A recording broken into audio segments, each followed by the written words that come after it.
আজকে আপনাদের সঙ্গে একটা নতুন রেসিপি শেয়ার করছি, চিংড়ি মাছ পটল দিয়ে।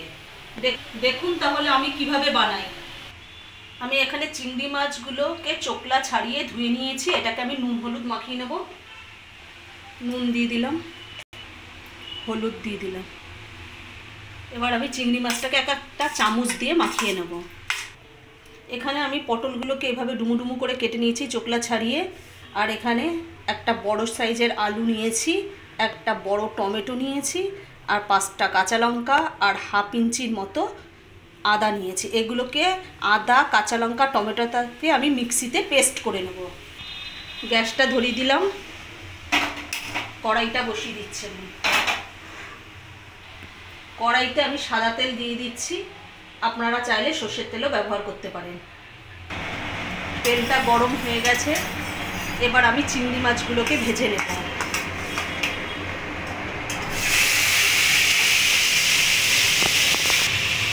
চিংড়ি মাছটা ভাজা হতে হতে আমি একটা মিক্সিং জার নিয়ে নিয়েছি। এর মধ্যে আমি দিয়ে দেবো টমেটো কুচি, কাঁচা লঙ্কা আর আদা কুচি। এর একটা মিহি পেস্ট আমি তৈরি করে নেব। অল্প একটু জল দিলাম, দিয়ে আমি এবার একটা মিহি পেস্ট তৈরি করে নেব।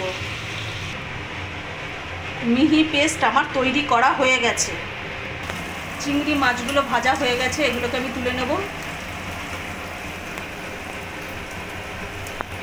চিংড়ি মাছগুলো সব নামানো হয়ে গেছে।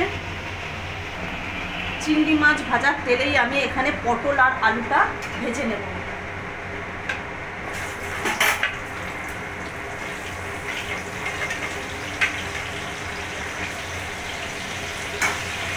গ্যাসের ফ্লেমটা আমি একটু জোরে দিয়ে দিলাম,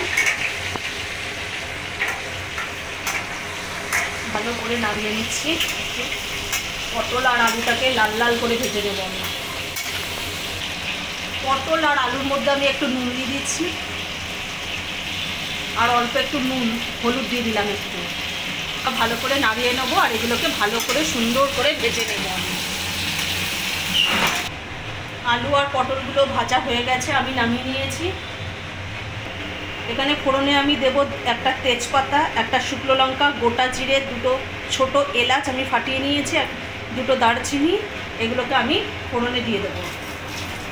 পটল আলু ভেজেছিলাম সেই তেলেই আমি ফোড়ন দিয়ে দিলাম। গ্যাসের ফ্লেমটা আস্তে দিয়ে দিয়েছি। মশলা থেকে সুন্দর গন্ধ বেরোচ্ছে। আর এই মিক্সিতে যে মশলাটা পেস্ট করে রেখে দিয়েছিলাম, আদা, টমেটো আর কাঁচা লঙ্কা, সেটা আমি কড়াইতে দিয়ে দেবো।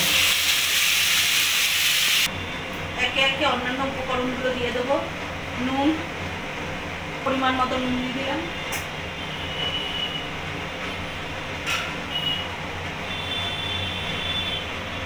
হলুদ গুঁড়ো, জিরে গুঁড়ো 1 চামচ জিরে গুঁড়ো দিয়ে দিলাম, 1 চামচ ধনে গুঁড়ো, আর 1 চামচ গরম মশলা গুঁড়ো দিয়ে দিলাম। এগুলোকে আমি ভালোভাবে নাড়িয়ে নেব। গ্যাসের ফ্লেমটাকে একটু জোরে দিয়ে দিলাম।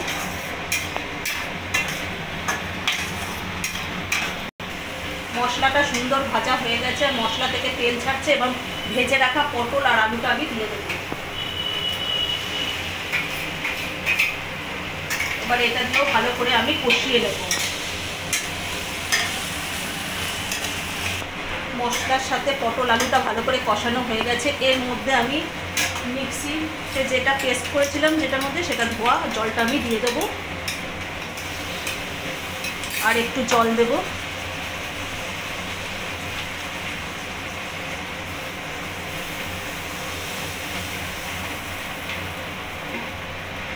এবার ভালো করে নাড়িয়ে নেব। এবার ভেজে রাখা চিংড়ি মাছগুলো আমি দিয়ে দেব। ওপর থেকে আমি এবার ধনে পাতা কুচি ছড়িয়ে দেব।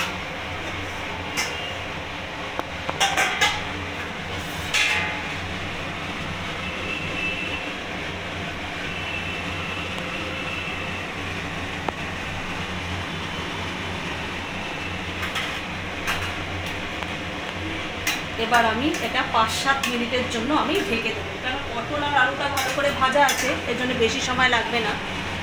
এবার আমি এটাকে ঢেকে দেবো। এবার ঢাকাটা খুলে দেখে নেব। আমার পটল দিয়ে আলু দিয়ে চিংড়ি মাছ একেবারে রেডি। আর এগুলো পটল এবং আলু ভালোভাবে সেদ্ধ হয়ে গেছে। এবার আমি এটাকে নামিয়ে নেব। আজকে আমাদের পটল চিংড়ির রেসিপিটা কেমন লাগলো আপনারা সবাই কমেন্টে জানাবেন। আর অবশ্যই আপনারা লাইক কমেন্ট শেয়ার করতে ভুলবেন না। আর অবশ্যই সাবস্ক্রাইব করে দেবেন।